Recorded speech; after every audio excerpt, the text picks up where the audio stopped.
ngayong World Patient Safety Day, Nagkakaisa ang Our Lady of Lourdes Hospital upang palakasin ang tinig ng aming mga pasyente.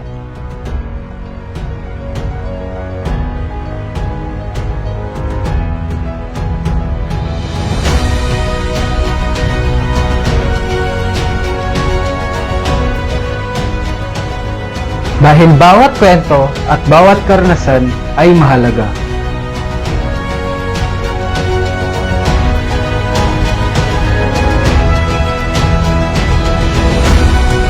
Upang may pagpatuloy namin ang aming pagbibigay ng alagang May puso, tapat, at abot kaya. tuloy po kayo. Tuloy po kayo. Tuloy po kayo. tuloy po kayo Tuloy po kayo. tuloy po kayo sa Our Lady of Lourdes Hospital.